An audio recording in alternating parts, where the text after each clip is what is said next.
Every time I work, every time I run, every time I move, as always for us.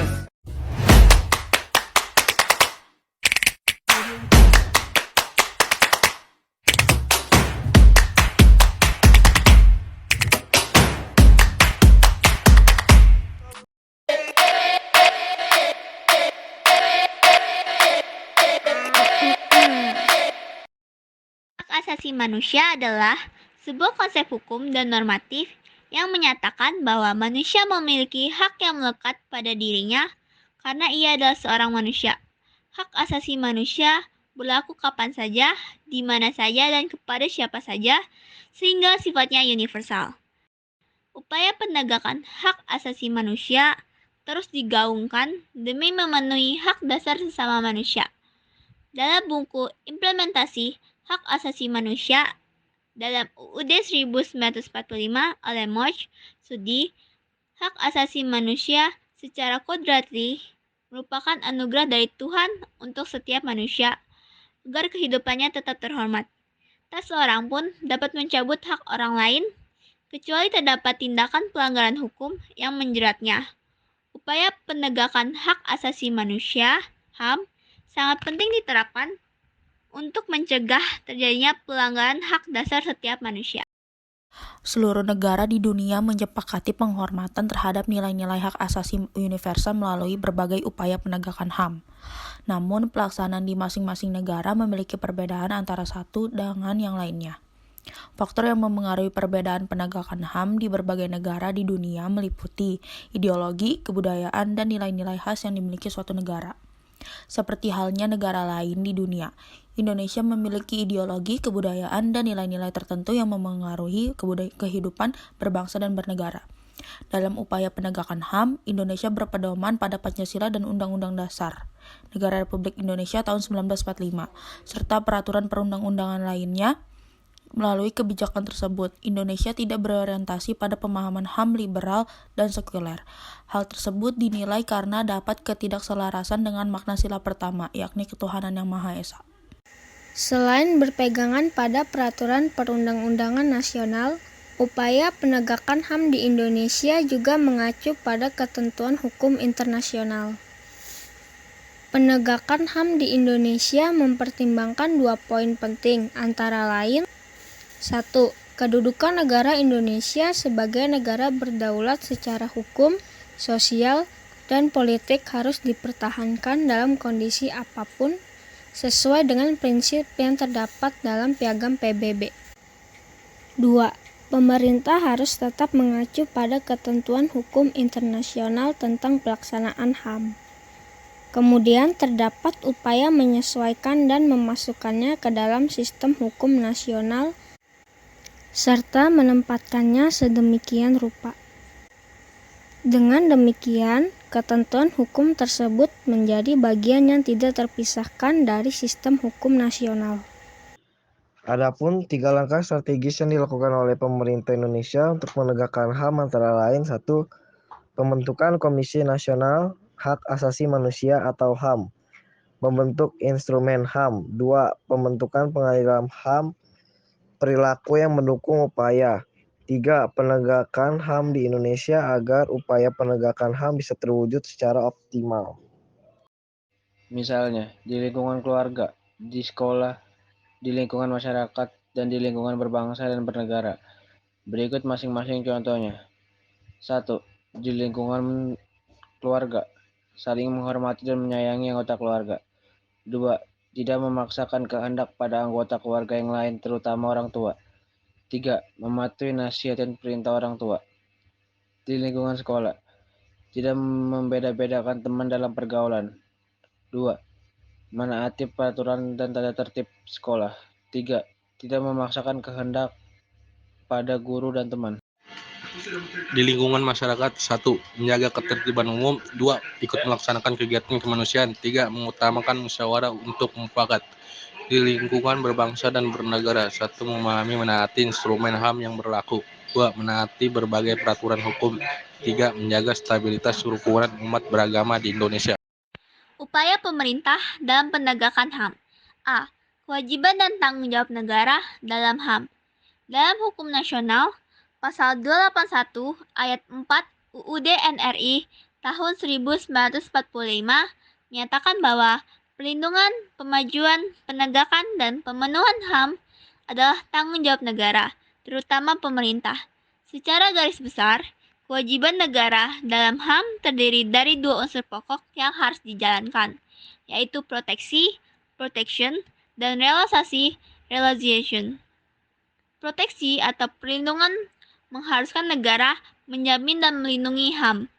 Negara membuat peraturan secara konstitusional agar semua warganya dapat menikmati hak-hak dasar yang seharusnya dimiliki. Kewajiban dan tanggung jawab negara terhadap HAM antara lain sebagai berikut. 1. Kewajiban untuk menghormati atau the obligation to respect. Hak asasi manusia, negara harus menahan diri dari sesuatu yang melanggar integritas individu atau melanggar kebebasannya. 2. Kewajiban untuk melindungi atau the obligation to protect. Hak asasi manusia, negara harus mengambil tindakan yang diperlukan untuk mencegah individu atau kelompok lain melanggar integritas, kebebasan bertindak, atau hak asasi individu lainnya. 3. Kewajiban untuk memenuhi atau the obligation to fulfill. Hak asasi manusia, negara harus mengambil tindakan positif untuk memfasilitasi pemenuhan hak-hak dasar manusia. Hal ini tidak ada artinya jika negara tidak melakukan apapun untuk menerapkannya. 4.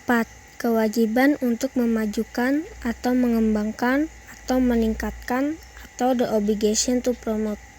Hak asasi manusia menuntut agar negara meningkatkan kesadaran masyarakat terhadap hak-hak dasar yang mereka miliki sampai kepada pemahaman mengenal mekanisme penegakannya.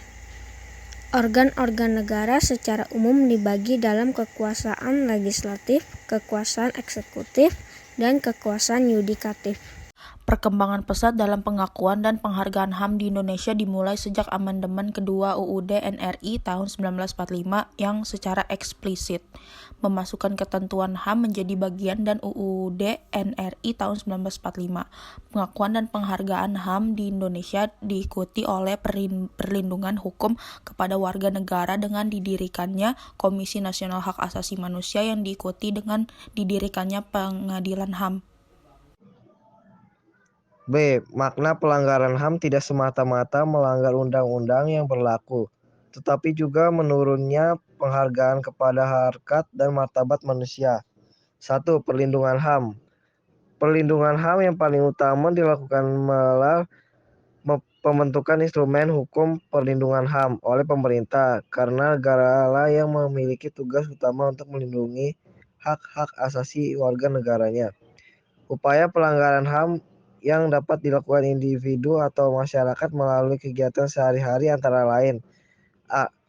Belajar dan berdiskusi bersama untuk memahami pengertian dan konsep HAM. B.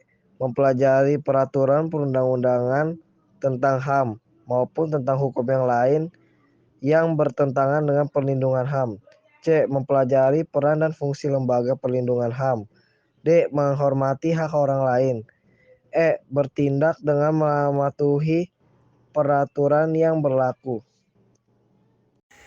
2. Pemajuan HAM.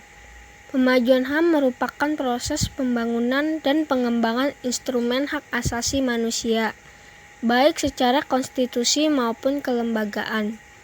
Upaya pemajuan HAM yang telah dilakukan di Indonesia antara lain masuknya Indonesia dalam keanggotaan Komisi HAM PBB tahun 1991. Selanjutnya, melalui berbagai macam institusi seperti Komisi Hak Asasi Manusia atau Komnas HAM yang dibentuk berdasarkan keputusan Presiden nomor 50 tahun 1993. Keputusan itu diikuti dengan pengesahan Komnas Anti Kekerasan Terhadap Wanita dan pembentukan Kementerian HAM pada tahun 1999 yang akhirnya diubah menjadi Direktorat Jenderal Perlindungan HAM dalam naungan kementerian. 3. Pemenuhan HAM. Terwujudnya penegakan hukum atas pelanggaran HAM berkorelasi dengan pemenuhan hak asasi manusia itu sendiri. Pemenuhan HAM erat kaitannya dengan penegakan hukum. Dalam penegakan hukum, banyak faktor yang sangat berpengaruh. Salah satunya adalah aparat penegak hukum itu sendiri. Oleh karena itu, pembenahan sistem peradilan, baik itu kemauan dari aparat penegak hukum maupun kesadaran kritis masyarakat, sangat diperlukan demi terciptanya keseimbangan dan kepastian hukum dalam rangka pemenuhan hak asasi manusia. Prinsip dalam pengaman sistem hukum yang ditempuh bangsa Indonesia sebagai upaya penegakan dalam perlindungan HAM. 1. Prinsip transparansi, yaitu pembahasan revisi undang-undang harus terbuka. 2. Prinsip supremasi, yaitu kepastian hukum, persamaan kedudukan di depan hukum, dan keadilan hukum berdasarkan proporsionalitas. 3. Prinsip profesionalisme, yaitu penyusunan dan pembentukan hukum, keikutsertaan dan peranan pakar-pakar hukum dan non-hukum yang relevan harus diutamakan sehingga diharapkan dapat melahirkan perundang-undangan yang berkualitas.